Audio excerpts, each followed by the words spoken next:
Friends, कैसे हैं सब लोग। आई होप सब लोग अच्छे हो गए, खुश हो गए। तो आज हम डिस्कस करने वाले हैं reflection from a plane mirror. ठीक है, लेकिन इससे पहले कि मैं reflection from a plane mirror topic start करूं, थोड़ा सा डिस्कशन ऑब्जेक्ट और इमेज से रिलेटेड कर लेते हैं। अच्छा, ये डिस्कशन ऐसा है, छोटा सा है, लेकिन ये ऐसा डिस्कशन है जो मिरर के केस में भी काम आएगा और लेंस के केस में भी काम आएगा आपके। तो ऑब्जेक्ट क्या है और इमेज क्या है, किसको हम ऑब्जेक्ट मानते हैं, किसको हम इमेज कहते हैं, इसको थोड़ा डिस्कस करते हैं। रियल ऑब्जेक्ट क्या है, वर्चुअल ऑब्जेक्ट क्या है, ऐसे ही रियल इमेज क्या है, वर्चुअल इमेज क्या है। थोड़ा सा कंफ्यूजन रहता है, तो मैं थोड़ा इसको क्लियर कर दूं पहले, फिर हम अपने मेन टॉपिक में आएंगे, reflection from a plane mirror. Right, तो ऑब्जेक्ट क्या है, तो ऑब्जेक्ट के लिए मैंने स्टेटमेंट लिखा है। देखिए, इतना तो आप जानते ही हैं, incident rays, reflected rays, refracted rays. अगर रिफ्रैक्शन हो रहा है तो रिफ्लेक्टेड रेज, और रिफ्लेक्शन हो रहा है तो रिफ्लेक्टेड रेज की बात करते हैं। तो ऑब्जेक्ट का स्टेटमेंट मैंने लिखा है, point of intersection of incident raise. Point of intersection of incident raise को आप ऑब्जेक्ट कहते हैं। इसमें भी एक छोटा सा पॉइंट है। अब ये जो point of intersection of incident raise आप कह रहे हैं, तो ये इंसिडेंट रेज एक्चुअल में इंटरसेक्ट कर सकती हैं, नहीं भी कर सकती हैं। यानी एक्चुअल में इंटरसेक्ट कर रही हैं या सीम्स टू बी इंटरसेक्टिंग वाला केस भी हो सकता है, इस बात को ध्यान रखिएगा। लेकिन इंसिडेंट रेज के पॉइंट ऑफ इंटरसेक्शन को आप ऑब्जेक्ट मानते हैं। अब इंसिडेंट रेज भी तीन तरह की होती हैं। डाइवर्जिंग, जो आगे बढ़ते हुए फैल रही है, स्प्रेड हो रही है, उनको डाइवर्जिंग कहते हैं। तो आपकी इंसिडेंट रेज जो है वो डाइवर्जिंग हो सकती हैं, या जो इंसिडेंट रेज हैं वो कन्वर्जिंग भी हो सकती हैं कि एक ही पॉइंट की तरफ आ रही हैं, या पैरेलल भी हो सकती हैं। तीन केसेस हो सकते हैं। ठीक है, तो अगर आपकी इंसिडेंट रेज डाइवर्जिंग बीम के फॉर्म में आ रही है, जैसे कि इस डायग्राम में आप देख रहे हैं, ये जो डायग्राम मैंने बनाया है, इसमें ये कोई ऑप्टिकल डिवाइस है। तो जब मैं कह रहा हूं ऑप्टिकल डिवाइस, तो ये ऑप्टिकल डिवाइस मिरर भी हो सकता है, लेंस भी हो सकता है, कुछ भी हो सकता है। तो इसलिए मैंने कोई स्पेसिफिक डिवाइस नहीं बनाई है। राइट, सिंबॉलिकली मुझे दिखाया है मैंने यहाँ पे कि ऑप्टिकल डिवाइस है। तो अगर इंसिडेंट रेज आपकी डाइवर्जिंग बीम के फॉर्म में आ रही हैं, तो फिर इनका जो पॉइंट ऑफ इंटरसेक्शन होगा वो चाहे एक्चुअल होगा या वर्चुअल होगा, यानी सीम्स टू बी मीटिंग होगा या एक्चुअल में मीट कर रही होंगी। तो ऐसे ऑब्जेक्ट को आप रियल ऑब्जेक्ट मानेंगे। ठीक है, डाइवर्जिंग बीम आ रही है ऑप्टिकल डिवाइस की तरफ, इन डाइवर्जिंग बीम का जो पॉइंट ऑफ इंटरसेक्शन होगा, ये पॉइंट ऑफ इंटरसेक्शन एक्चुअल भी हो सकता है, सीम्स टू बी मीटिंग वाला भी हो सकता है। दोनों ही केसेस में जो ऑब्जेक्ट होगा वो कैसा माना जाएगा, रियल। लेकिन इसी ऑप्टिकल डिवाइस में अगर कन्वर्जिंग बीम आ रही है, ये कन्वर्जिंग बीम आ रही है, तो इन कन्वर्जिंग बीम का जो पॉइंट ऑफ इंटरसेक्शन होगा, फिर से ये पॉइंट ऑफ इंटरसेक्शन एक्चुअल भी हो सकता है कि एक्चुअल में इंटरसेक्ट कर रही है वहां पे, या सीम्स टू बी इंटरसेक्टिंग भी हो सकता है। दोनों ही केसेस में आप ऑब्जेक्ट को क्या मानेंगे, वर्चुअल ऑब्जेक्ट।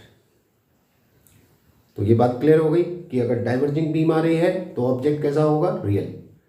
कन्वर्जिंग बीम आ रही है तो ऑब्जेक्ट कैसा होगा, वर्चुअल। तीसरा केस भी मैं यहां पे बता दूं कि अगर पैरेलल बीम आ रही है, पैरेलल है का मतलब ना तो कन्वर्जिंग है ना डाइवर्जिंग है। अगर पैरेलल बीम किसी ऑप्टिकल डिवाइस पे आ रही है, तो पैरेलल बीम तो इंटरसेक्ट करती नहीं है कहीं पे, तो ऑब्जेक्ट कहाँ होगा आपका, इन्फिनिटी पे। और जब ऑब्जेक्ट इन्फिनिटी पे होगा तो वो ना तो रियल होगा ना वर्चुअल होगा। ठीक है, क्योंकि इंटरसेक्ट तो हो नहीं रही है। तो पैरेलल बीम के केस में ऑब्जेक्ट कहाँ होगा आपका, इन्फिनिटी पे। और अगर इन्फिनिटी पे है तो फिर ना रियल है ना वर्चुअल है। तो तीनों केसेस क्लियर हो गए आपके। राइट, अब इमेज की बात कर लेते हैं। तो लेट्स सी। तो अगर इमेज की बात करें तो इमेज की डेफिनेशन या स्टेटमेंट क्या है, point of intersection of reflected और रिफ्रैक्टेड रेज। अब अगर मिरर है तो रिफ्लेक्टेड रेज की बात होगी, और अगर लेंस है तो रिफ्रैक्टेड रेज की बात होगी। तो रिफ्लेक्टेड या रिफ्रैक्टेड रेज के पॉइंट ऑफ इंटरसेक्शन को आप इमेज कहते हैं। अब इसमें भी दो केसेस हैं कि अगर ये ऑप्टिकल डिवाइस है, मिरर या लेंस जो भी है, रिफ्लेक्टेड और रिफ्रैक्टेड डाइवर्जिंग बीम अगर है, यानी मिरर से रिफ्लेक्ट होने के बाद या लेंस से रिफ्रैक्ट होने के बाद अगर लाइट रेज डाइवर्ज हो रही हैं, तो जो इमेज होगी वो कैसी होगी, वर्चुअल। क्योंकि ये जिस डायरेक्शन में ये डाइवर्ज हो रही है उस डायरेक्शन में तो ये मीट करेंगी नहीं, क्योंकि स्प्रेड हो रही है। तो इस डायरेक्शन में तो ये मीट होंगी नहीं कहीं पे, तो जब आप पीछे एक्सटेंड करेंगे तो सीम्स टू बी मीटिंग वाला केस बनेगा, और सीम्स टू बी मीटिंग में वर्चुअल हो जाता है, तो ये वर्चुअल इमेज है, रियल में नहीं इंटरसेक्ट कर रही है यहाँ पर, तो इसलिए वर्चुअल इमेज है। जबकि अगर ये ऑप्टिकल डिवाइस है और ऑप्टिकल डिवाइस से रिफ्लेक्ट या रिफ्रैक्ट होने के बाद, मिरर है तो रिफ्लेक्ट होगा, लेंस है तो रिफ्रैक्ट होगा, तो रिफ्लेक्ट या रिफ्रैक्ट होने के बाद अगर ये कन्वर्जिंग बीम बन रही हैं, ये कन्वर्जिंग बीम है, ये देखिए लिखा है रिफ्लेक्टेड और रिफ्रैक्टेड कन्वर्जिंग बीम, तो कन्वर्जिंग बीम तो डेफिनेटली इंटरसेक्ट करेगी किसी पॉइंट पे, तो जो इमेज बनेगी वो कैसी होगी, रियल इमेज होगी। और फिर ये तीसरा केस कि रिफ्लेक्ट या रिफ्रैक्ट होने के बाद अगर लाइट रेज पैरेलल हो जाती हैं तो फिर इमेज कहाँ बनेगी, इन्फिनिटी पे, और इन्फिनिटी पे अगर इमेज बनेगी तो ना तो रियल होगी ना वर्चुअल होगी। आई होप आपको समझ में आया होगा कि ऑब्जेक्ट क्या है और इमेज क्या है। यहाँ पे एक छोटा सा केस में और डिस्कस कर लेता हूँ जो कि आगे आपके बहुत काम आने वाला है, ठीक है। सो लेट्स सी, इसको आप नोट करना चाहें तो नोट कर लीजिए पॉज करके। अब देखिए ये थोड़ा इंटरेस्टिंग केस है, ठीक है। अब देखिए एक ऑप्टिकल डिवाइस ये है, दूसरी ऑप्टिकल डिवाइस ये है। मैंने कुछ लाइट रेज बनाई है, सेंटर वाली आप देखिए। इन लाइट रेज को अगर मैं देखूं तो ये लाइट रेज जो पहली ऑप्टिकल डिवाइस है, इस ऑप्टिकल डिवाइस के लिए या तो ये रिफ्लेक्टेड होंगी या रिफ्रैक्टेड होंगी। देखो ये तो बड़ी सिंपल सी बात है, इंसिडेंट रेज मतलब वो रेज जो डिवाइस की तरफ आ रही है, रिफ्रैक्टेड या रिफ्लेक्टेड रेज का मतलब जो डिवाइस से दूर जा रही है। ये तो कॉमन बात है, इतना तो पता ही है आपको, राइट। तो अगर मैं इन लाइट रेज को देखूं तो इस डिवाइस से दूर जा रही है, यानी या तो रिफ्लेक्ट हुई होंगी अगर मिरर है तो, या रिफ्रैक्ट हुई होगी अगर लेंस है तो इस डिवाइस के लिए ये रिफ्लेक्टेड या रिफ्रैक्टेड रेज है, जबकि इस डिवाइस के लिए ये इंसिडेंट रेज है क्योंकि ये रेज डिवाइस की तरफ जा रही है। तो अब अगर इन दो डिवाइसेस के हिसाब से मैं इन रेज को एनालाइज करूं तो पहली वाली डिवाइस के लिए अब जब मैं इनको पीछे एक्सटेंड कर रहा हूं तो यहां पे ज्वाइन होती हुई लग रही है, सीम्स टू बी इंटरसेक्टिंग वाला केस हो रहा है। तो अगर पहली वाली डिवाइस की बात करूं तो पहली डिवाइस के लिए ये क्या है, virtual image. This is virtual image for device 1। पहली डिवाइस के लिए ये वर्चुअल इमेज है। मैं दो बातें यहां पर है, देखिए पहली डिवाइस के लिए ये क्या है, या तो रिफ्लेक्टेड रेज है या रिफ्रैक्टेड रेज है। और रिफ्लेक्टेड या रिफ्रैक्टेड रेज जहां पे इंटरसेक्ट होती हैं उसको हम क्या कहते हैं, इमेज। तो ये रेज जब मैं पीछे एक्सटेंड कर रहा हूं तो यहां पे ये सीम्स टू बी इंटरसेक्टिंग लग रहा है। तो पहली वाली डिवाइस के लिए ये वर्चुअल इमेज है। अब दूसरी डिवाइस की बात करें तो सेकेंड डिवाइस के लिए ये इंसिडेंट रेज है। और अभी हमने थोड़ी देर पहले बात की थी कि अगर डिवाइस पे जो इंसिडेंट रेज आ रही हैं वो डाइवर्जिंग बीम के फॉर्म में आ रही हैं तो ऑब्जेक्ट कैसा होगा, रियल। याद है, तो सेकेंड डिवाइस के लिए यही पॉइंट जो है वो रियल ऑब्जेक्ट हो जाएगा, रियल ऑब्जेक्ट फॉर डिवाइस 2। ये ध्यान रखिएगा आप, ये न्यूमेरिकल्स में काम आने वाला है। एक केस और ले लेते हैं, इसको आप नोट करना चाहे नोट कर लीजिए। तो ये बात मेरी ध्यान रखिएगा, इंसिडेंट रेज कौन है, जो डिवाइस की तरफ आ रही है, और रिफ्लेक्टेड या रिफ्रैक्टेड रेज कौन है, जो डिवाइस से दूर जा रही है। ठीक है, तो एक केस और देखते हैं। तो ये वाला केस देखिए। अब इंसिडेंट रे और रिफ्रैक्टेड या रिफ्रैक्टेड रेज पहचानिए आप। पहली डिवाइस से ये रेज दूर जा रही है, यानी पहली वाली डिवाइस के लिए या तो रिफ्लेक्टेड है या रिफ्रैक्टेड है, राइट। तो पहली डिवाइस के लिए तो बात होगी इमेज की, क्योंकि रिफ्लेक्शन या रिफ्रैक्शन के बाद फिर इमेज बनती है, ठीक। और इंसिडेंट रेज की बात करें तो ऑब्जेक्ट, क्योंकि इंसिडेंट रेज कहाँ से आती है, ऑब्जेक्ट से। तो सेकेंड वाली डिवाइस के लिए ये इंसिडेंट है क्योंकि डिवाइस की तरफ जा रही है, राइट। तो सेकेंड डिवाइस के लिए बात होगी ऑब्जेक्ट की, और पहली डिवाइस के लिए बात होगी इमेज की। तो अब आप देखो कि ये लाइट रेज कन्वर्ज हो रही है रिफ्लेक्ट या रिफ्रैक्ट होने के बाद। अभी थोड़ी देर पहले पढ़ा बताया था कि रिफ्लेक्ट या रिफ्रैक्ट होने के बाद अगर कन्वर्ज हो रही है तो जो इमेज बनेगी वो कैसी होगी, real image. So this is real image for device 1, for optical device 1। जबकि सेकेंड डिवाइस के लिए ये इंसिडेंट रेज है, और इंसिडेंट रेज कैसी है, कन्वर्जिंग। तो कन्वर्जिंग इंसिडेंट रेज है का मतलब सेकंड डिवाइस के लिए ये वर्चुअल ऑब्जेक्ट का काम करेगा, virtual object for device 2।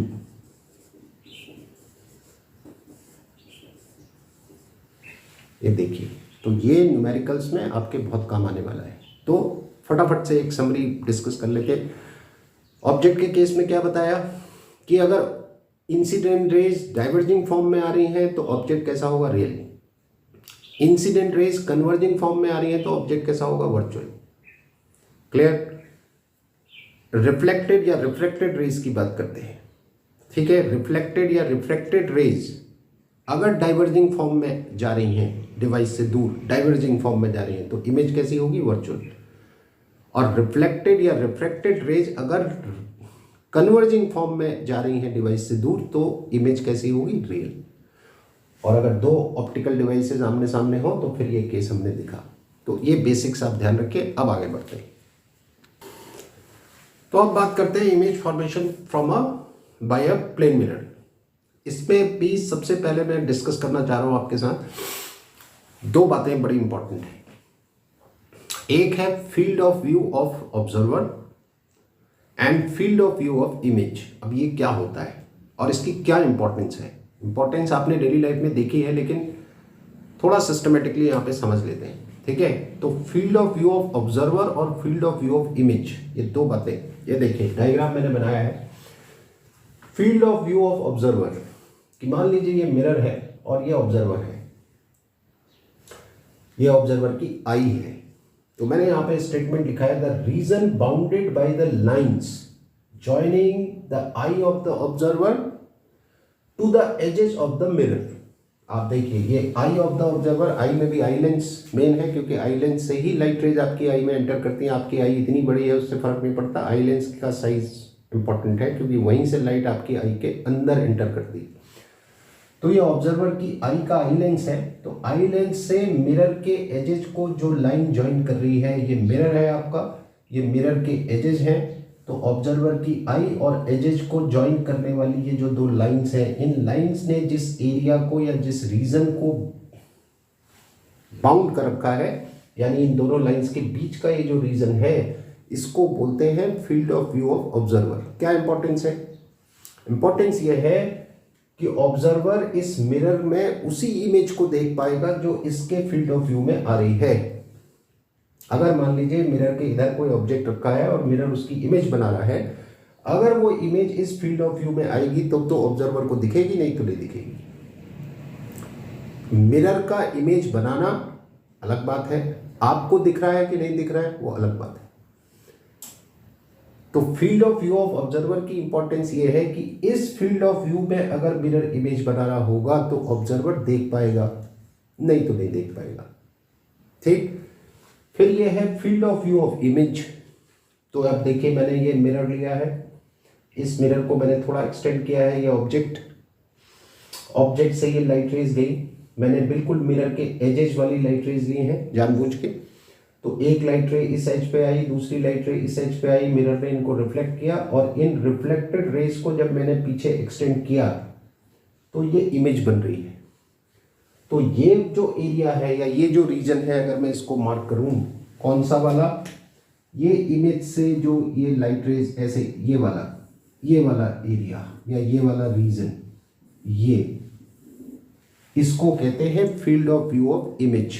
Definition almost same है, region bounded by the lines joining the image to the edges of the mirror.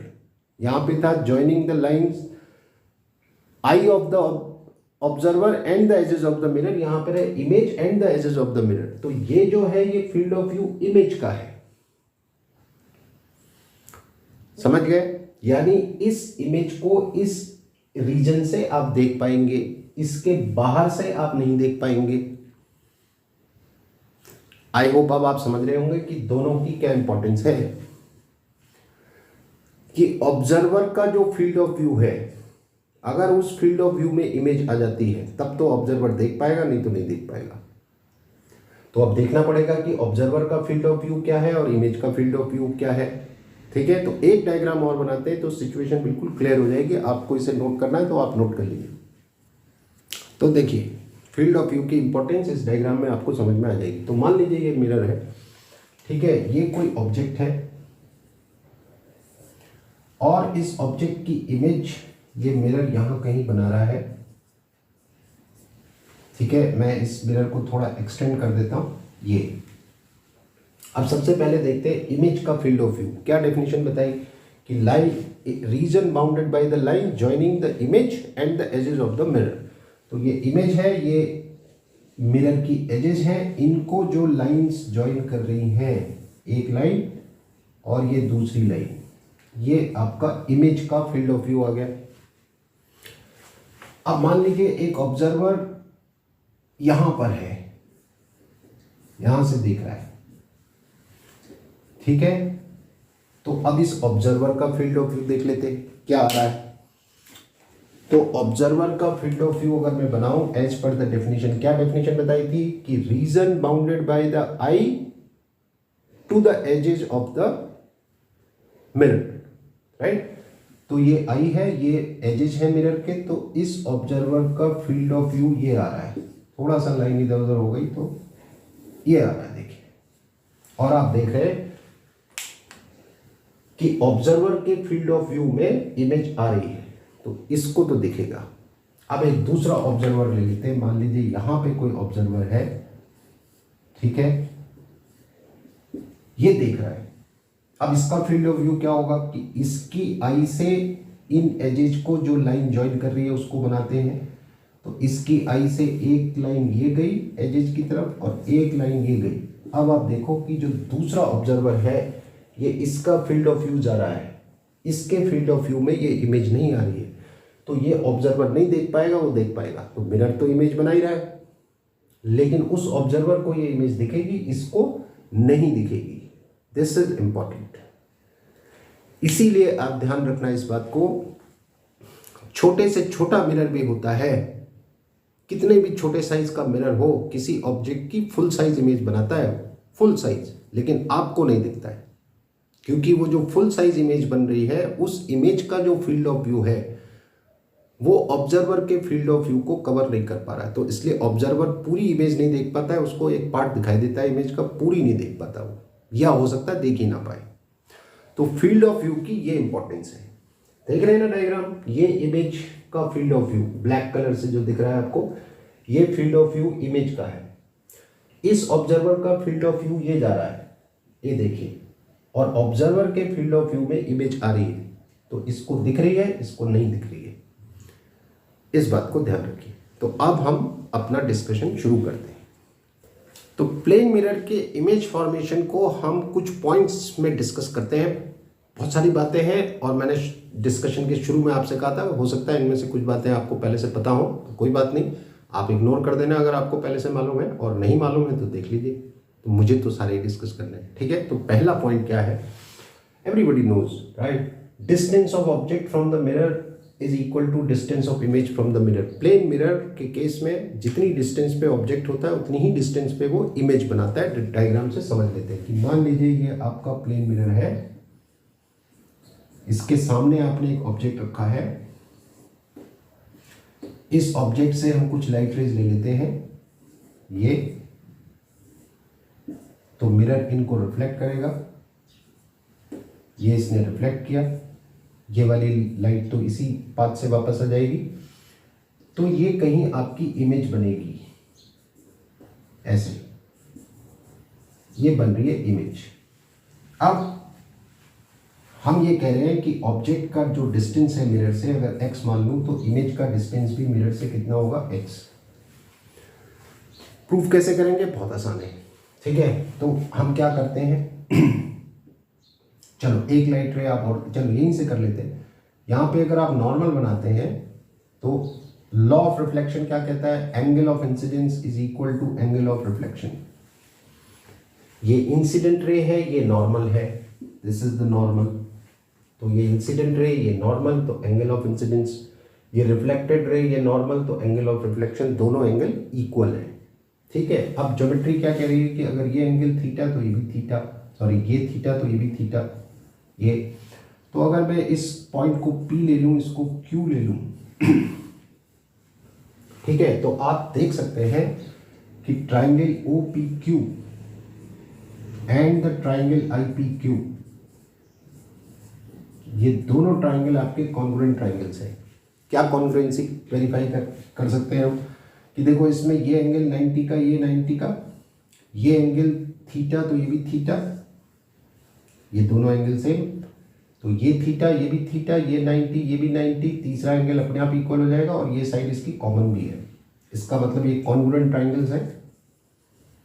ठीक है, तो कॉन्ग्रुएंट ट्राइंगल्स हैं तो उनकी सारी साइड्स और एंगल्स इक्वल होंगे, तो फिर automatically O Q equals to I Q, O Q equals to I Q, यानी इमेज का डिस्टेंस और ऑब्जेक्ट का डिस्टेंस इक्वल है।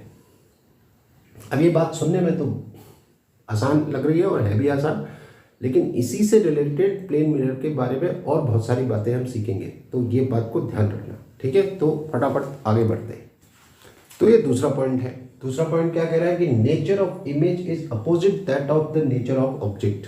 इमेज का नेचर ऑब्जेक्ट के नेचर से उल्टा होगा, मतलब कि अगर आपका ऑब्जेक्ट रियल है तो जो इमेज बनेगी वो वर्चुअल बनेगी। Virtual means which is not real. और अगर ऑब्जेक्ट वर्चुअल है तो फिर इमेज कैसी बनेगी? रियल।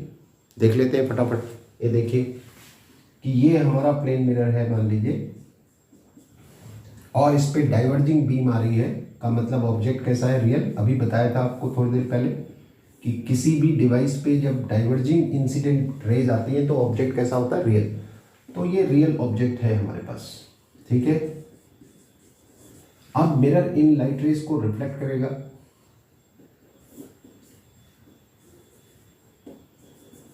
ठीक, तो इसने लाइट रेज को रिफ्लेक्ट किया ये, और इनको जब मैं पीछे एक्सटेंड कर रहा हूं, सॉरी ये, तो ये बनी इमेज। अच्छा देखो, रिफ्लेक्टेड रेज कैसी है? डाइवर्जिंग है। और अभी हमने पढ़ा था रिफ्लेक्टेड रेज अगर डाइवर्जिंग है तो इमेज कैसी होगी? वर्चुअल। तो ये आपकी वर्चुअल इमेज है। तो हमने देखा कि अगर ऑब्जेक्ट रियल है तो इमेज कैसी बन रही है? वर्चुअल। सेकंड केस भी देख लेते हैं कि अगर ये प्लेन मिरर है और इस प्लेन मिरर में ये लाइट आ रही है मान लीजिए ये, तो ये जो ऑब्जेक्ट है आपका ये वर्चुअल है इस बार। This is your virtual object, है वर्चुअल। देखिए ये भी हमने शुरू में पढ़ा था कि अगर इंसिडेंट रेज कन्वर्जिंग फॉर्म में आ रही है तो ऑब्जेक्ट कैसा होता है? वर्चुअल। तो ये देखो कन्वर्जिंग बीम के फॉर्म में इंसिडेंट रेज है, वर्चुअल ऑब्जेक्ट है। अब प्लेन मिरर इनको रिफ्लेक्ट करेगा। ये वाली लाइट इसी पाथ से वापस आ गई, इसको इसने रिफ्लेक्ट किया, इसको इसने रिफ्लेक्ट किया, तो ये जो इमेज है ये कैसी इमेज है? रियल। जो रिफ्लेक्टेड रेज है वो कन्वर्जिंग फॉर्म में है तो रियल इमेज होगी। तो यही लिखा हुआ है कि जैसा ऑब्जेक्ट उसका उल्टा केस हो जाएगा इमेज के केस में। ऑब्जेक्ट अगर रियल है तो इमेज वर्चुअल, और अगर ऑब्जेक्ट वर्चुअल है तो इमेज रियल। राइट। तीसरा पॉइंट देखते हैं। तो ये नेक्स्ट पॉइंट है। देखिए क्या कह रहा है कि image form by the plane mirror is erect, का मतलब सीधी। अगर ये ऐसा ऑब्जेक्ट है तो इमेज भी सीधी बनेगी, उल्टी नहीं बनेगी। तो image form by the plane mirror is erect and laterally inverted. अब यहाँ पे देखो वो बात काम आएगी हमारे, जो हमने कहा था कि जितनी डिस्टेंस पे ऑब्जेक्ट उतनी डिस्टेंस पे इमेज, याद है? उसी से हम इसको वेरीफाई कर देते हैं। ये देखिए कि मान लीजिए ये आपका प्लेन मिरर है, इसके सामने ये एक इंग्लिश का एस लेटर में अगर ले लूं, ठीक है, तो इसकी जो इमेज बनेगी, अब इस लेटर में मैं एक पॉइंट यहां पे ले लेता हूं 1, एक पॉइंट यहां पे ले लेता हूं 2, एक पॉइंट यहां ले लेता हूं 3 और एक पॉइंट यहां ले लेता हूं 4। अब ये जो पॉइंट 1 है इसका डिस्टेंस कितना है? मान लो x1। पॉइंट 2 का डिस्टेंस कितना है? x2। पॉइंट 3 का डिस्टेंस कितना है? x3। और ऐसे ही पॉइंट 4 का डिस्टेंस कितना है? x4। तो अभी हमने क्या पढ़ा? जितनी डिस्टेंस पे ऑब्जेक्ट उतनी डिस्टेंस पे इमेज। तो 1 का डिस्टेंस क्या है? x1। तो इसकी जो इमेज बनेगी वो भी कितने पे बनेगी? x1 पे बनेगी। 2 पॉइंट जो है उसका डिस्टेंस कितना है? x2। तो इसकी जो इमेज बनेगी वो भी कितने पे बनेगी? x2 पे बनेगी। ऐसी इसकी डिस्टेंस x3 है तो ये x3 पे ही बनेगा, और ये x4 पे बनेगा। ये तो ये पॉइंट 1 की इमेज, ये पॉइंट 2 की इमेज, ये पॉइंट 3 की इमेज, ये पॉइंट 4 की इमेज। तो आपका ये जो लेटर एस है तो इसकी जो इमेज बनेगी वो ऐसी बनेगी। This is what you call lateral inversion. और इरेक्ट बनेगी, सीधा बनेगा। इसमें तो खैर उल्टा सीधा एक जैसा ही है, लेकिन हम एक दूसरा लेटर ले लें ये, तो इसके सामने ये लेटर पी है मान लीजिए, ठीक है। तो इसी तरह से जो इसकी इमेज बनेगी वो ऐसी बनेगी। थोड़ा सा पीछे कर देते हैं ये, और इरेक्ट है, सीधा है, ठीक है। ये है प्रॉपर्टी। ये सब छोटी क्लासेस में भी आपने पढ़ा है। डेली लाइफ का एग्जाम्पल इसका पता ही है आपको। लेटरल इन्वर्जन की वजह से ही जब एम्बुलेंस में एम्बुलेंस लिखा जाता है तो उल्टा लिखा जाता है, ताकि सामने, क्योंकि एम्बुलेंस एक इमरजेंसी सर्विस है, तो रोड में जब एम्बुलेंस चलती है तो उसको रास्ता देना हमारी ड्यूटी है, प्रोवाइडेड कि हमें पता हो, क्योंकि कई सायरन एक जैसे होते हैं। पुलिस का सायरन, एम्बुलेंस का सायरन, सबका एक जैसा ही होता है। तो अगर सायरन ना भी चल रहा हो तब भी अगर हमें दिखे कि पीछे से एम्बुलेंस आ रही है, तो सामने वाला ड्राइवर अपने रियर व्यू मिरर जो उसकी सामने लगा होता है वो प्लेन मिरर होता है। तो उस प्लेन मिरर में जब एम्बुलेंस लिखा हुआ दिखेगा तो वहाँ उल्टा लिखा होगा तो इसमें सीधा दिखेगा, लेटरल इन्वर्जन की वजह से, ठीक है। हालांकि एम्बुलेंस में आपने देखा होगा कि दो तरह से लिखा होता है, सीधा भी लिखा होता है और उल्टा भी लिखा होता है। ऊपर हाइट में लिखा होता है तो सीधा लिखा होता है, और नीचे उल्टा लिखा होता है, क्योंकि सामने वाली गाड़ी का ड्राइवर नीचे वाले पोर्शन को देख पाता है, ऊपर वाले को नहीं देख पाता है। एनीवे, ये आपको पता है। आगे बढ़ते हैं। तो ये नेक्स्ट प्रॉपर्टी है मिरर की। क्या है कि ये object is kept fixed. Object को अगर आप फिक्स रखें and mirror is rotated by an angle theta, mirror को आप थीटा एंगल से रोटेट कर दें, then image gets rotated by 2 theta. Image 2 theta से रोटेट हो जाती है इन द सेम डायरेक्शन। का मतलब जिस डायरेक्शन में आपने मिरर रोटेट किया था उसी डायरेक्शन में इमेज भी 2 थीटा एंगल से रोटेट हो जाएगी। इस बात को समझ लेते हैं कि मान लीजिए ये आपका प्लेन मिरर है, ठीक,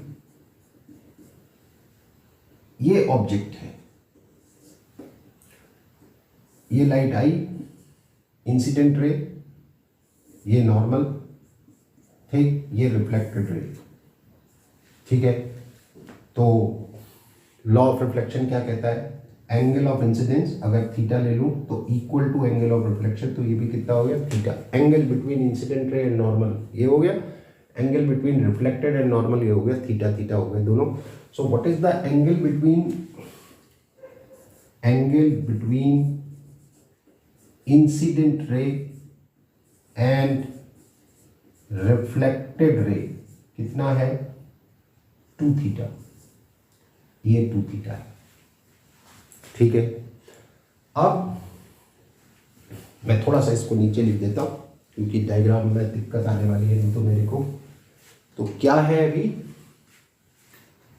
angle between incident ray and reflected ray कितना है? 2 थीटा, ठीक है। ये 2 थीटा आप देख पा रहे हैं। अब ऑब्जेक्ट को मैंने यहीं रखा और मिरर को मैंने रोटेट कर दिया। ये मैंने मिरर रोटेट किया बाय एन एंगल से अल्फा और इधर को रोटेट किया, देखिए क्लॉकवाइज घुमाया है, ठीक है। ऑब्जेक्ट वही है। तो अब जब आप मिरर रोटेट कर देंगे अल्फा एंगल से तो जो नॉर्मल है ये भी रोटेट हो जाएगा, तो ये नया नॉर्मल आ गया आपका एन डैश और डेफिनेटली ये नॉर्मल भी अल्फा एंगल से घूम जाएगा क्योंकि नॉर्मल आपने मिरर के हिसाब से बनाया है। तो मिरर को अगर अल्फा से घुमाऊंगा तो नॉर्मल भी अल्फा से रोटेट हो जाएगा और इसी डायरेक्शन में हो जाएगा जिधर आपने मिरर को घुमाया था। अब अगर आप देखें कि इंसिडेंट रे और नया वाला जो नॉर्मल है इनके बीच का एंगल हो गया अल्फा प्लस थीटा। थीटा तो पहले ही था, अल्फा और ऐड हो गया इसमें। तो लॉ ऑफ रिफ्लेक्शन क्या कहता है कि अगर angle of incidence alpha plus theta है तो एंगल ऑफ रिफ्लेक्शन भी क्या होगा? Alpha plus theta. यानी ये रिफ्लेक्टेड रे अब ये नहीं रही, अब ये नई रिफ्लेक्टेड रे आपकी ये हो जाएगी। ये आपकी पहले वाली रिफ्लेक्टेड रे थी, अब ये नई वाली रिफ्लेक्टेड रे है। इसको मैं डैश से लिख देता हूं, ठीक है। तो अगर आप देखो तो ये आपका नया वाला नॉर्मल, ये आपकी नई वाली रिफ्लेक्टेड रे, तो ये नया वाला angle of reflection that is again alpha plus theta. थोड़ा सा ध्यान से देखना पड़ेगा। तो इंसिडेंट रे वही है, रिफ्लेक्टेड रे अब ये हो गई, पहले ये थी क्योंकि मिरर घूमा तो नॉर्मल घूमा, नॉर्मल घूमने से reflected ray. Now what is the angle between, अब कितना है angle between incident ray and नई वाली रिफ्लेक्टेड रे, कितना है? Alpha plus theta plus alpha plus theta that is equals to twice of alpha plus twice of theta, इतना है। और ये एंगल पहले कितना था? 2 थीटा, अब कितना हो गया? 2 अल्फा प्लस 2 थीटा, जिसमें से इंसिडेंट रे तो वही है जो पहले थी, यानी रोटेट कौन हुई? Reflected ray. तो रिफ्लेक्टेड रे इसका मतलब 2 थीटा से रोटेट हो गई होगी। सो एंगल रोटेटेड बाय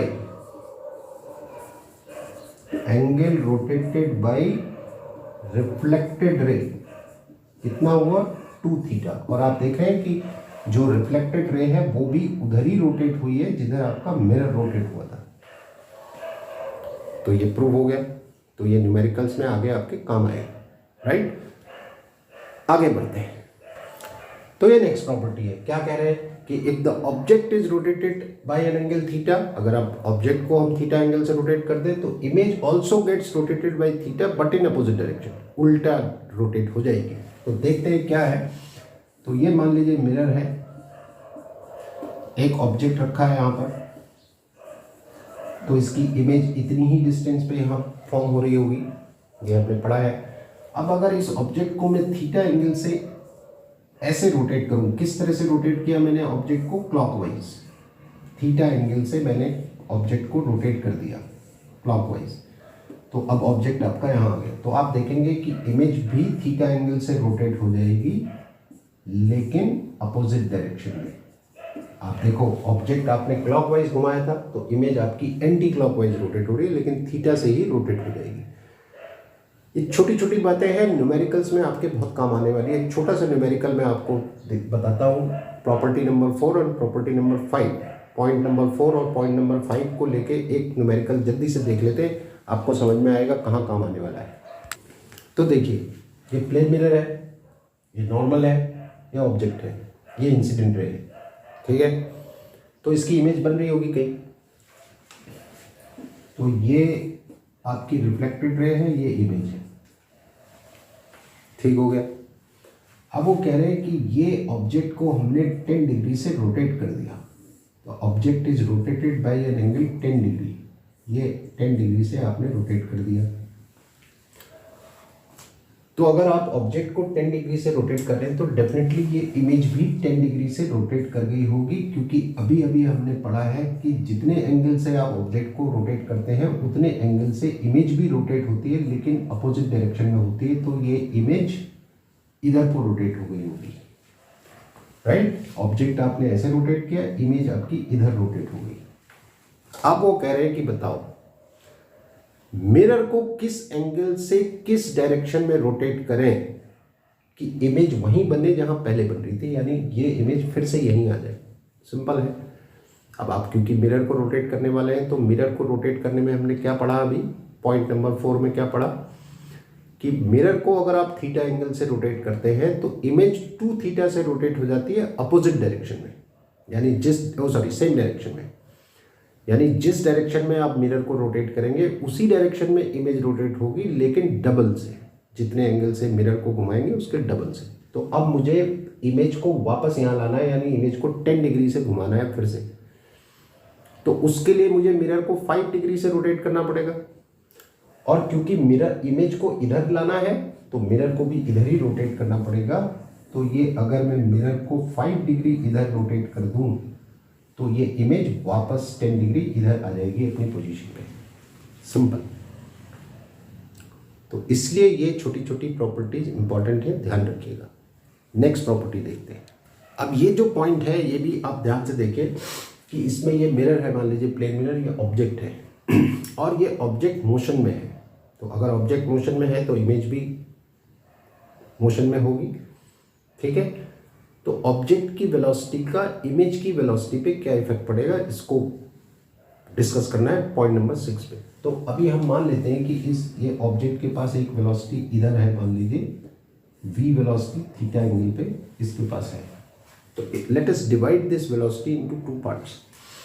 इस वेलोसिटी का एक कंपोनेंट इधर, that is v cos theta, जो कि मिरर के परपेंडिकुलर डायरेक्शन में है, परपेंडिकुलर टू द मिरर। और एक कंपोनेंट इसका इधर आएगा v sin थीटा, ये मिरर के पैरेलल वाला कंपोनेंट है, पैरेलल टू द मिरर। ठीक है, तो आप देखेंगे कि जो इमेज है आपकी, इस इमेज के पास एक वेलोसिटी इधर आएगी v cos थीटा, यानी जो ऑब्जेक्ट का कंपोनेंट मिरर के पैरेलल है, ऑब्जेक्ट की वेलोसिटी का कंपोनेंट जो मिरर के परपेंडिकुलर है, वही वेलोसिटी इमेज के पास भी आएगी, लेकिन अपोजिट डायरेक्शन में। क्योंकि आप देखो इस वेलोसिटी की वजह से ऑब्जेक्ट मिरर के पास जा रहा है, तो इमेज भी मिरर के पास आ रही होगी, क्योंकि जितने डिस्टेंस पे ऑब्जेक्ट होता है उतनी डिस्टेंस पे इमेज होती है। तो अगर ये पास जा रहा है तो वो भी पास आ रहा होगा। तो पास आने के लिए इमेज को अपोजिट डायरेक्शन में आना है, ठीक है। लेकिन ये वाला कंपोनेंट इस इमेज के पास एज इट इज होगा, इस पर कोई फर्क नहीं पड़ेगा, ये सेम रहेगा, वैल्यू भी सेम, डायरेक्शन भी सेम। लेकिन ये वाला कंपोनेंट में वैल्यू तो सेम, लेकिन डायरेक्शन अपोजिट। तो मैं इसको लिखता हूं कि perpendicular velocity of object is equal to perpendicular velocity of image but in opposite direction।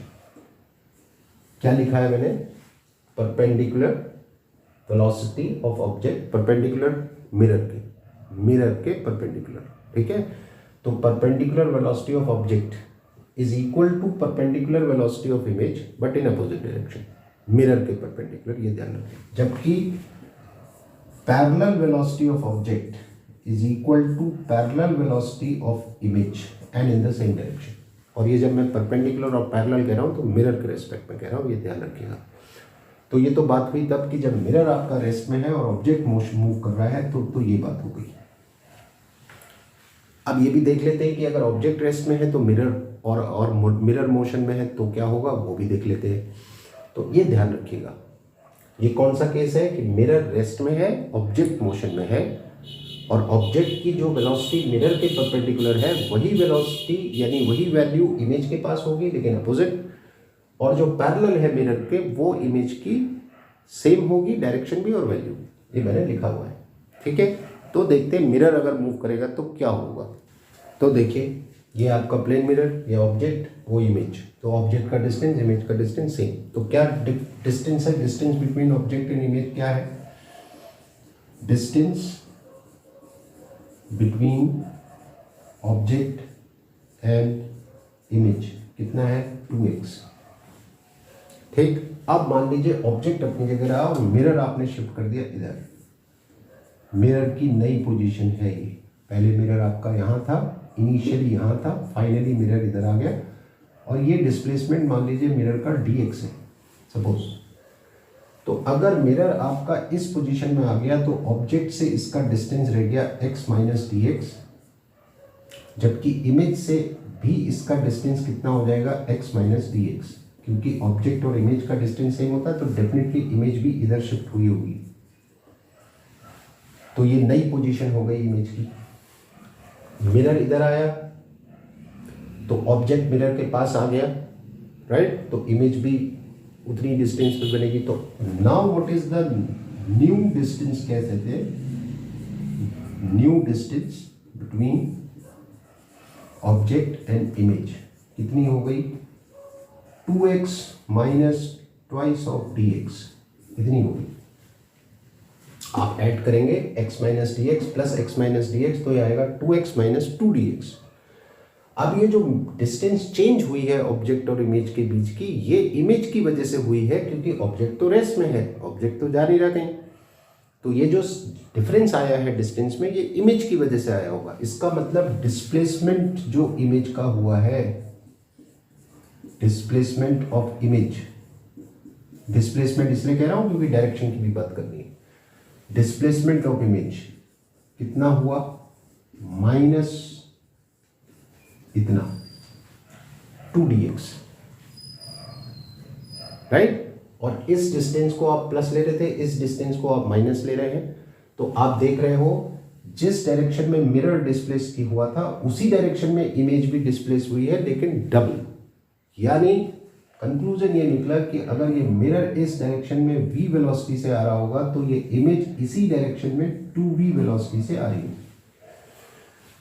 तो ये भी एक इंपॉर्टेंट पॉइंट है। मिरर अगर इधर आ रहा है v से तो इमेज भी इधर ही आएगी, यानी डायरेक्शन सेम होगा लेकिन डबल वेलोसिटी से आएगी। तो ये इफेक्ट पड़ता है मिरर की वेलोसिटी का। तो अब हम इस पे एक छोटा सा क्वेश्चन करने की कोशिश करते हैं, देखते हैं कितना काम आता है, और एक फॉर्मूला और बताऊंगा आपको। तो देखिए एक फॉर्मूला और बताता हूँ। ये मिरर है, ये ऑब्जेक्ट है, वो इमेज है, ठीक है। ये मान लीजिए हमारा कोऑर्डिनेट सिस्टम है।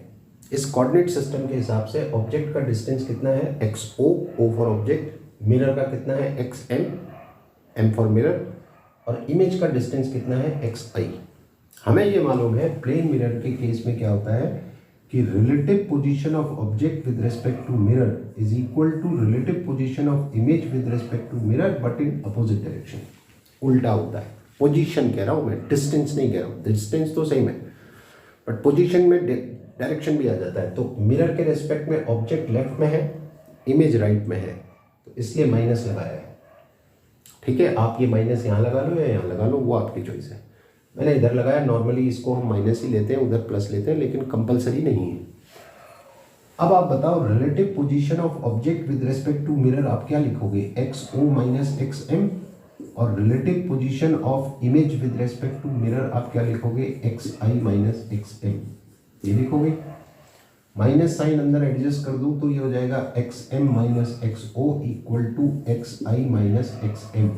और अगर टाइम के रेस्पेक्ट में इसको डिफरेंशिएट कर दूं, if I differentiate it with respect to time, क्या आएगा, dxm by dt minus dxo by dt equal to dxi by dt minus dxm by dt, ये आएगा। और ये क्या है, ये है velocity of mirror minus velocity of object equal to velocity of image minus velocity of mirror. ये आपका रिलेशन आया है, बहुत इंपॉर्टेंट। न्यूमेरिकल्स में जब इस रिलेशन को यूज़ करोगे, इसमें सबकी वेलोसिटी आ गई, आपकी ऑब्जेक्ट की वेलोसिटी भी आ गई, मिरर की भी आ गई, इमेज की भी आ गई, तीनों की आ गई, ठीक। हालांकि जो इमेज की वेलोसिटी है वो डिपेंडेंट है, इमेज की वेलोसिटी डिपेंडेंट है, ऑब्जेक्ट और मिरर की वेलोसिटीज इंडिपेंडेंट है। ऑब्जेक्ट मूव करेगा तो इमेज मूव करेगी, नहीं करेगा तो नहीं करेगी। तो डिपेंडेंट कौन है, इमेज की वेलोसिटी, ये ध्यान रखिए। तो जब न्यूमेरिकल्स में इस रिलेशन को आप यूज करें तो डायरेक्शन का ध्यान रखें। आप डिसाइड कर लेना कौन सी डायरेक्शन आपको प्लस लेनी है, कौन सी माइनस लेनी है। जिस डायरेक्शन को आप प्लस लेंगे उसके अपोजिट माइनस हो जाएगा। अकॉर्डिंगली फॉर्मूला यूज करेंगे। एक फटाफट से न्यूमेरिकल करके दिखा देता हूँ। तो देखिए एक क्वेश्चन ये दे रखा है, ये मिरर है, ये ऑब्जेक्ट है। ऑब्जेक्ट मिरर की तरफ 5 मीटर पर सेकंड से जा रहा है, जबकि मिरर इधर आ रहा है 1 मीटर पर सेकंड से। तो आपसे कह रहे हैं इमेज की वेलोसिटी बताइए क्या होगी। तो मेरे पास फॉर्मूला है और मैं मान लेता हूँ कि ये वाली डायरेक्शन में प्लस लेने वाला हूँ, तो फिर मैं अकॉर्डिंगली फॉर्मूला यूज़ करूँगा। तो आप रखिए, ये फॉर्मूला है आपका, राइट। तो Vm मिरर की वेलोसिटी कितनी है 1, और क्योंकि ये डायरेक्शन आप प्लस ले रहे हैं तो ये वाली किस में होगी माइनस। ऑब्जेक्ट आपका इधर जा रहा है 5 से, इमेज की वेलोसिटी आपको बतानी है माइनस, और मिरर की वेलोसिटी कितनी -1। इसको सॉल्व करेंगे, Vi इक्वल टू -7 मीटर पर सेकेंड आएगा। यानी इमेज की जो वेलोसिटी है वो 7 मीटर पर सेकेंड है, और माइनस है का मतलब इधर आ रही होगा, इधर वेलोसिटी का डायरेक्शन इस तरफ होगा क्योंकि ये माइनस है। देखिए कितना आसान हो गया, इट्स वेरी सिंपल। एक क्वेश्चन और देखते हैं जल्दी से। तो देखिए ये मिरर है, ये ऑब्जेक्ट है। मिरर इधर जा रहा है 1 मीटर पर सेकंड से, ऑब्जेक्ट के पास 5 मीटर पर सेकंड 45 का एंगल दे रखा है, आप देख पा रहे होंगे। और एक ऑब्जर्वर भी दे रखा है इस क्वेश्चन में। ऑब्जर्वर इधर जा रहा है 2 मीटर पर सेकंड से। तो कह रहे हैं वेलोसिटी ऑफ इमेज बताओ फॉर द ऑब्जर्वर। ऑब्जर्वर के रेस्पेक्ट में बताना है। इससे पहले जो हम बात कर रहे थे वो ग्राउंड के रेस्पेक्ट में, यानी रेस्ट पोजीशन से बात कर रहे थे। अब ये ऑब्जर्वर है, ये खुद भी मूव कर रहा है, तो इसको हम बाद में इंट्रोड्यूस करेंगे, पहले हम इस झगड़े को निपटा लेते हैं। ठीक है, कि मिरर मूव कर रहा है और ऑब्जेक्ट भी मूव कर रहा है, तो अब इमेज की वेलोसिटी क्या होगी पहले ये देख लेते हैं। ऑब्जर्वर को भूल जाओगे आप। तो सबसे पहला काम क्या करते हैं कि इस ऑब्जेक्ट की वेलोसिटी को दो पार्ट में डिवाइड करते हैं। तो ये वाला एंगल आपको 45 दे रखा है, ये वेलोसिटी 5√2 है, तो ये कितना आएगा 5√2 cos 45। ये वाली वेलोसिटी आ गई, और ये वेलोसिटी कितनी आएगी 5√2 sin 45। अब cos 45 भी 1/√2 होता है और sin 45 भी 1/√2 होता है, तो √2 और cos 45 कैंसिल, √2 और sin 45 कैंसिल, यानी ये वेलोसिटी हो गई 5 और ये हो गई 5, दोनों 5 अभी हमने बात की थी, खैर उसको भी करेंगे। तो अब ये 5 और ये 5, पहले हम इसको अप्लाई करते हैं x डायरेक्शन में। Let us apply this formula in x direction की वेलोसिटी लेते हैं और इस डायरेक्शन को हम प्लस मान लेते हैं। ठीक है, ये हमने प्लस ले लिया, तो ठीक है, तो मिरर इधर आ रहा है, तो वो आपने प्लस लिया है, तो मिरर की वेलोसिटी कितनी हो गई -1। ठीक है, ऑब्जेक्ट की वेलोसिटी 5, इमेज की आपको चाहिए, और ये हो गई फिर से -1, तो ये फिर से आपकी कितनी आ गई -7 मीटर पर सेकेंड, यानी इमेज की ये वेलोसिटी तो आ गई 7। डायरेक्शन इधर है तो मैं माइनस नहीं लगा रहा हूँ, माइनस का मतलब ये है कि डायरेक्शन इधर है, और ये वेलोसिटी तो इमेज की सेम रहनी है, इससे कोई फर्क नहीं पड़ने वाला है। मिरर भी इधर आ रहा है, ऑब्जेक्ट भी इधर जा रहा था, तो ये वेलोसिटी तो आपने कैलकुलेट कर ली 7, लेकिन इस वेलोसिटी का क्योंकि मिरर के पैरेलल है, तो पैरेलल के केस में हमने देखा था कि अगर ऑब्जेक्ट मिरर के पैरेलल जा रहा है तो इमेज के पास सेम वेलोसिटी सेम डायरेक्शन में होती है, तो इसके पास ये वाली वेलोसिटी तो 5 ही होगी, 5 मीटर पर सेकेंड, ये हो गया। अब इस इमेज को ये ऑब्जर्वर देख रहा है जो खुद भी मूव कर रहा है, तो यहां पे रिलेटिव वेलोसिटी का कंसेप्ट लगेगा। तो हम अगर बात करें relative velocity of image with respect to the observer, relative velocity of image with respect to observer in x direction, तो देखो ऑब्जर्वर इधर जा रहा है 2 से, इमेज इधर आ रही है 7 से, तो ये सीधा सीधा 2 + 7 9 मीटर पर सेकेंड हो जाएगा। अपोजिट डायरेक्शन में रिलेटिव वेलोसिटी ऐड हो जाती है, आपको पता है। और इसी तरह से अगर हम बात करें relative velocity of image with respect to observer in y direction, तो ये वेलोसिटी तो सेम ही रहेगी, क्योंकि ऑब्जर्वर के पास y डायरेक्शन में तो कोई मोशन है नहीं, तो इमेज के पास 5 है, तो 5 से ही दिखेगा इसको भी ये। तो ऑब्जर्वर के रेस्पेक्ट में इमेज की जो वेलोसिटी आ रही है वो ये आ रही है। ठीक है, तो इसको आप लिखेंगे finally velocity of image with respect to observer, अगर मैं लिखूं तो लिखूंगा 9i cap plus 5j cap, ये मैं लिख सकता हूँ। आप चाहे तो फिर एंगल वेंगल भी फाइंड कर सकते हैं, आप जानते हैं कि यहाँ से मैग्नीट्यूड और एंगल कैसे फाइंड करते हैं, आपको पता है ना। मैग्नीट्यूड निकालना होगा तो क्या फॉर्मूला लगाओगे, √a² + b², और tan अल्फा वाला फॉर्मूला जो आपने सीखा है वेक्टर्स में, b cos θ upon a + b sin b sin θ upon a + b cos θ, ये आपको एंगल भी दे देगा, तो पढ़ा है आपने। तो आगे बढ़ते हैं। अब ये एक पॉइंट और है, क्या है, number of images found by 2 incline mirrors, इसको भी ध्यान से देख लीजिएगा। इसमें भी 2-3 पॉइंट है जो आपने समझने हैं कि अगर 2 इंक्लाइन मिरर हैं, ये अगर 2 इंक्लाइन मिरर हैं,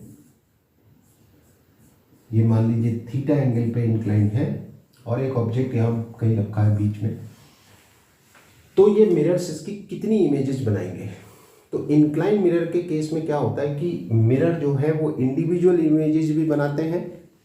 अभी मैं समझाऊंगा आपको इंडिविजुअल से मेरा क्या मतलब है,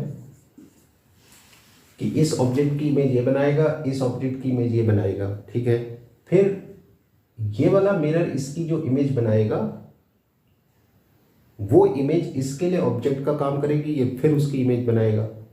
ऐसे ही ये वाला मिरर इसकी जो इमेज बनाएगा वो इमेज इसके लिए ऑब्जेक्ट का काम करेगी, ये फिर इमेज बनाएगा। इस तरह से बहुत सारी इमेजेस बन जाती हैं जब 2 मिरर आपस में इंक्लाइन होते हैं। यहाँ पर ये ध्यान रखनी है बात हमको कि जब भी कोई मिरर इमेज बनाता है, मान लो ये मिरर है और ये अगर मैं मिरर को एक्सटेंड भी कर दूं, मान लो मिरर आपका इतना ही है, ये खाली मैंने एक्सटेंडेड लाइन बनाई है आपको समझाने के लिए। ये अगर ऑब्जेक्ट है तो इस ऑब्जेक्ट की इमेज मिरर के पीछे ही बनती है, इधर ही बनती है, कभी भी इमेज सामने नहीं आएगी। वर्चुअल इमेज जब भी बनाएगा तो मिरर के सामने नहीं बनेगी। हाँ, प्लेन मिरर अगर रियल इमेज बना रहा है तब तो मिरर के सामने बनेगी, वो भी अपने देखा भी था। लेकिन अगर ये वर्चुअल इमेज बना रहा है तो फिर जो इमेज होगी वो मिरर के पीछे होगी, कभी भी आगे नहीं जाएगी। इस बात को ध्यान रखना है आपने यहाँ पर, और इसी कंसेप्ट पे बेस ये सारा डिस्कशन है। और क्या है कि जितनी डिस्टेंस पे ऑब्जेक्ट उतनी डिस्टेंस पे इमेज। जब मैं डिस्टेंस कह रहा हूँ तो लीनियर डिस्टेंस की भी बात कर रहा हूँ, एंगुलर डिस्टेंस की भी बात कर रहा हूँ। ये सब बातें अब यहाँ पे हम समझने वाले हैं, तो आप देखो क्या समझना है आपको, ठीक है। तो मान लीजिए ये ऑब्जेक्ट है और ये जो ऑब्जेक्ट है ये इस मिरर से, मान लो ये एंगल आपका 30 डिग्री है थोड़ी देर के लिए, या 60 डिग्री है, मान लो 60 डिग्री का एंगल है, और ये ऑब्जेक्ट पहले वाले मिरर से 20 डिग्री के एंगल पे रखा है, तो सेकंड मिरर से इसका डिस्टेंस कितना हो जाएगा 40। अब आप देखो, तो पहले मिरर से इस ऑब्जेक्ट का डिस्टेंस कितना है 20, तो पहला मिरर इस ऑब्जेक्ट की जो इमेज बनाएगा, मतलब ये वाला M2, इसकी जो इमेज बनाएगा, पहली इमेज जो सेकंड मिरर ने बनाई, ठीक है, तो ये इसको 20 डिग्री पे ही बनाएगा, 20 पे बनाया। अब ये वाले मिरर से ये ऑब्जेक्ट 40 के एंगल पे है, तो ये मिरर इसकी जो पहली इमेज बनाएगा ये 40 पे ही बनाएगा। तो ये पहले वाले मिरर ने इमेज बनाई, तो पहली इमेज इसने कहाँ बनाई 40 पे, ये हो गया। अब ये इमेज इसके लिए ऑब्जेक्ट का काम करेगी, इस मिरर के लिए ये वाली इमेज इस मिरर के लिए ऑब्जेक्ट का काम करेगी। तो इस मिरर से इसका डिस्टेंस कितना है 20 + 40 + 40 यानी 100। तो अब ये जो मिरर बनाएगा अगली इमेज ये 100 पे बनाएगा। तो मान लो यहाँ कहीं इसने, अगर मैं इसको थोड़ा एक्सटेंड कर दूँ, राइट, तो ये जो मिरर अगली इमेज बनाएगा ये 100 पे कहीं यहाँ बना रहा है, मान लीजिए ये। तो आप देखेंगे इस तरह से ये सारी इमेजेस एक सर्कल पे आएंगी, ऐसे सर्कल पे आएंगी ये सारी इमेजेस, और उस सर्कल का सेंटर जो होगा इन दोनों मिरर का पॉइंट ऑफ इंटरसेक्शन होगा। देखते जाइए, अभी आपको समझ में आ जाएगा, ठीक है। तो जो जितनी भी इमेजेस ये मिरर बनाएंगे ये एक सर्कल में आएंगी, और उस सर्कल का सेंटर इनका इंटरसेक्शन पॉइंट होगा, जहाँ पे दोनों मिरर इंटरसेक्ट कर रहे हैं। जैसे एक मिरर ये है, दूसरा मिरर ये है, तो ये सर्कल बना, तो ये पॉइंट ऑफ इंटरसेक्शन सेंटर आएगा, ये ध्यान रखना है। अब इसका टेक्निक क्या है, अगर हम एक जनरल बात कर लें तो उससे इसको समझने की कोशिश करते हैं। जैसे यही केस था, ये है आपका मिरर 1, ये है मिरर 2। पहले मिरर से ऑब्जेक्ट का डिस्टेंस कितना था 40, तो इसने जो पहली इमेज बनाई 40 पे बनाई, और दूसरे मिरर से इसका डिस्टेंस था 20, तो इसने जो पहली इमेज बनाई वो 20 पे बनाई। ये मैं इमेजेज की बात कर रहा हूँ। इस मिरर ने पहली इमेज 40 पे बनाई, इस मिरर ने पहली इमेज 20 पे बनाई। अब आगे ये इमेजेस कहाँ बनाएंगे, उसका तरीका ये है कि दोनों मिरर के बीच का एंगल कितना था 60, तो आप 40 + 60 कितना होगा 100, 20 + 60 कितना होगा 80। फिर आगे बढ़ते हैं, +60 करते हैं, तो 80 + 60 कितना हुआ 140, 100 + 60 कितना हुआ 160, ठीक है। इस तरह से आप करते चले जाएंगे। लेकिन सवाल है, ऐसा आप कब तक करेंगे, जब तक कि ये एंगल्स 180 से कम रहने चाहिए, 180 तक भी नहीं पहुंचने चाहिए। These angles must remain less than 180। वहाँ तक आप ये प्रोसेस करते जाइए, आपको इमेजेस मिलती जाएंगी। पहली इमेज, दूसरी इमेज, तीसरी इमेज जो इसने बनाई, पहली इमेज, दूसरी इमेज, तीसरी इमेज जो इसने बनाई। एक एग्जांपल और लेते हैं, तब आपको और अच्छे समझ में आएगा। इसको मैं हटाता हूँ। ये देखिए कि मान लीजिए एक मिरर ये है और दूसरा मिरर ये है, दोनों का एंगल 30 डिग्री है। एक ऑब्जेक्ट यहाँ रखा है, ये आपका मिरर नंबर 1, ये मिरर नंबर 2, और जो ऑब्जेक्ट रखा है वो पहले मिरर से 10 डिग्री पे रखा है, तो ऑटोमेटिकली सेकंड मिरर से कितना हो गया 20। अब मुझे देखना है कि ये कितनी इमेजेस बनाएंगे और कहाँ कहाँ बनाएंगे। तो लेकिन ये पक्की बात है कि जो भी इमेजेस ये बनाएंगे वो एक सर्कल में आएंगी, ऐसे सर्कल में आएंगी, और सर्कल का सेंटर ये होगा, ये बात ध्यान रखनी। तो अब देखो पहले मिरर से ऑब्जेक्ट का डिस्टेंस कितना है 10 डिग्री, तो पहला मिरर जो इसकी पहली इमेज बना रहा होगा वो 10 डिग्री पे बना रहा होगा। इस मिरर से इसका डिस्टेंस 20 है, एंगुलर डिस्टेंस 20 है, तो ये जो पहली इमेज बना रहा होगा ये 20 पे बना रहा होगा। ठीक है, तो ये इस मिरर ने पहली इमेज बनाई और ये इस मिरर ने पहली इमेज बनाई। अब मेरे को इस तरह से अगर करना है तो मैं कैसे करूँगा, तो पहली इमेज ये हो गया आपका मिरर M1, ये हो गया मिरर M2। पहली इमेज M1 ने बनाई 10 पे और पहली इमेज M2 ने बनाई 20 पे। ये इमेजेस का एंगल है। First image form by this, first image form by this. अब आगे कहाँ कहाँ बनेंगी, तो आप ऐड करते जाओ, +30, तो 20 + 30 कितना हुआ 50, और 10 + 30 कितना हुआ 40।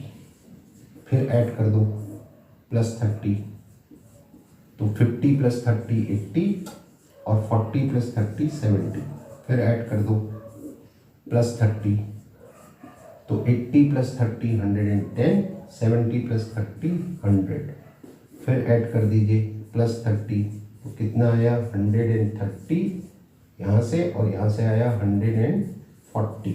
अभी भी कर सकते हैं, +30 कितना हुआ 170, और दिस इज 160। अब नहीं कर पाओगे क्योंकि अब अगर आपने 30 ऐड किया तो 180 क्रॉस कर जाएगा। तो अभी 180 से कम है, 180 भी नहीं पहुंचना चाहिए, ये भी ध्यान रखना, 180 से कम रहना चाहिए, तब तक ये प्रोसेस आप कंटिन्यू करिए। तो अब क्या हुआ, ये वाला मिरर पहली इमेज इस एंगल पे बनाएगा, दूसरी इमेज इस एंगल पे, तीसरी, चौथी, पांचवी, छठी। ऐसे ही ये वाला मिरर पहली इमेज इस एंगल पे बनाएगा, दूसरी, तीसरी, चौथी, पांचवी। और 180 की बात इसलिए कर रहे हैं कि जैसे ये वाला मिरर है तो ये एंगल 180 का है, तो ये जो इमेजेस बनाएगा वो इधर ही रहेंगी, इसके आगे नहीं जाएंगी। जो मैंने अभी बताया था कि प्लेन मिरर अगर वर्चुअल इमेज बना रहा है तो वर्चुअल इमेज मिरर के पीछे बनती है। तो अगर ये मिरर है, अगर आप इसको एक्सटेंड भी कर दो तो क्योंकि ये एंगल आपका 180 है तो मिरर के पीछे रहनी है इमेज, तो ये वाला मिरर जितनी इमेजेस बनाएगा वो यहाँ से यहाँ तक रहेंगी, इसके आगे नहीं जा पाएंगे। ऐसे ही ये वाला मिरर जो है, ये मिरर की इमेजेस यहाँ रहेंगी आपकी इस एरिया में, इससे उधर नहीं जाएंगी, ये ध्यान रखना है। So this is the process. अब इसमें भी एक पॉइंट है, इसमें भी एक पॉइंट है, पहले इस मेथड को आई होप आप समझ गए होगा। तो कितनी इमेजेस टोटल बनेंगी आप काउंट कर लीजिए, 1 2 3 4 5 6 7 8 9 10 11 12। अब इसमें हमें क्या करना पड़ता है कि लास्ट इमेज को थोड़ा सा देखना पड़ता है। अब लास्ट में आप देखो यहाँ पे क्या एंगल आ रहा है 170 एंड 160। तो 170 प्लस 160 ये तो हो गए दो एंगल लास्ट वाले, प्लस दोनों मिरर के बीच का जो एंगल था, तो दोनों मिरर के बीच का एंगल कितना था 30। तो इनको आप ऐड करिए। अगर ये 360 आ रहा है, जो कि आ रहा है 170 प्लस 160 प्लस 30 करेंगे 360 आ रहा है। अगर ये 360 आ रहा है तो लास्ट की 2 इमेजेज आपकी कोइंसाइड कर रही होंगी। लास्ट 2 इमेजेज विल कोइंसाइड, और अगर लास्ट की 2 इमेजेस कोइंसाइड कर रही हैं तो अगर इसका मतलब ये दोनों इमेजेस एक ही जगह पे बन रही हैं तो वो एक ही इमेज की तरह काउंट होगा। तो अब आपका नंबर हो जाएगा 1 2 3 4 5 6 7 8 9 10 11 12। तो ये हो जाएगा 12 - 1 = 11, क्योंकि लास्ट की इमेज जो दोनों हैं वो कोइंसाइड कर रही है, यानी पहले मिरर ने ये जो इमेज बनाई और सेकेंड मिरर ने ये जो इमेज बनाई, ये एक ही जगह पे बन रही होंगी, तो एक ही इमेज काउंट होगी। तो 12 ना हो गए 11 हो गया, 11 आ जाएगा। इसका एक शॉर्टकट भी है। अब आप कहेंगे सर शॉर्टकट है तो इतना लंबा चौड़ा बताने की हमें क्या जरूरत है, लेकिन ये ध्यान रखना शॉर्टकट आपको सिर्फ नंबर ऑफ इमेजेस बताएगा, ये मेथड आपको बताएगा इमेजेस कहाँ कहाँ बन रही हैं, इसलिए ये भी आना चाहिए। और शॉर्टकट की ज़रूरत है तो वहाँ पे वो वाला अप्लाई कर लें। तो शॉर्टकट भी बता देता हूँ। So let's see. शॉर्टकट ये है कि अगर दो मिरर हैं और दोनों के बीच का एंगल थीटा है तो आप सिंपली क्या करिए, 360/थीटा करिए। 360/थीटा करके अगर आपका इवन नंबर आता है तो आपका जो नंबर ऑफ इमेजेस होंगी वो कितनी होंगी, 360/थीटा -1। एक कम कर देंगे। और ये जो एक कम हम कर रहे हैं इसका रीजन मैंने आपको बता दिया, लास्ट की दो इमेजेस कोइंसाइड कर रही होंगी इसलिए -1 कर रहे हैं। तो अगर इवन है तो ये। अब ऑड वाले में थोड़ा सा पॉइंट है, 360/थीटा करके अगर ऑड नंबर आ रहा है तो इसमें दो केसेस हैं। दो केसेस हैं। क्या है कि if object is placed at the bisector, मतलब अगर ये एंगल थीटा है, मान लो ये एंगल 60 डिग्री है, तो अगर ऑब्जेक्ट आपने बिल्कुल सेंटर यानी 30 पे रखा हुआ है, बाइसेक्टर का ये मतलब है, तो अगर तो आपने ऑब्जेक्ट बाइसेक्टर पे रखा है और ऑड आ रहा है तब भी आपकी नंबर ऑफ इमेजेस क्या होंगी, नंबर ऑफ इमेजेस आपकी हो जाएंगी 360/थीटा -1, तब भी -1 करेंगे। और अगर object, if object is not at bisector, अगर बाइसेक्टर पे नहीं है और 360/थीटा करके ऑड आ रहा है तो आपकी जो नंबर ऑफ इमेजेस होंगी वो 360/थीटा ही रहेंगी। सेम आंसर हो जाएगा। आई होप आप समझ रहे हैं। देखो इवन वाले में कोई कंफ्यूजन नहीं है। 360/थीटा आपने किया, डिवाइड किया, इवन आ गया, तो 360/थीटा -1 ही आपका आंसर हो जाएगा। भले आपका object perpendicular bisector, sorry not perpendicular bisector, angular bisector, angular bisector पे ऑब्जेक्ट रखा हो या न रखा हो, अगर डिवाइड करके इवन आ रहा है तो एक कम कर दो, डिवाइड करके अगर ऑड आ रहा है तो अब आप देखो कि क्या ऑब्जेक्ट आपका बाइसेक्टर पे रखा है। अगर बाइसेक्टर पे रखा है तो 1 कम कर दो ऑड के केस में भी, और अगर बाइसेक्टर पे नहीं रखा है तो फिर 360/थीटा ही आपका आंसर हो जाएगा फाइनल। ये शॉर्टकट है। तो मैंने जैसे बताया इससे आपको नंबर ऑफ इमेजेस पता चल जाएंगे, लेकिन लोकेशन अगर चाहिए तो फिर वही मेथड आपको लगाना पड़ेगा। और इस फॉर्मूले के हिसाब से अगर दो प्लेन मिरर हैं और दोनों पैरेलल हैं एक दूसरे के, और यहाँ ऑब्जेक्ट रख दूँ तो 360/थीटा, कितना थीटा है यहाँ पे 0, पैरेलल है तो 0 से डिवाइड करेंगे कितना आएगा, इनफाइनाइट।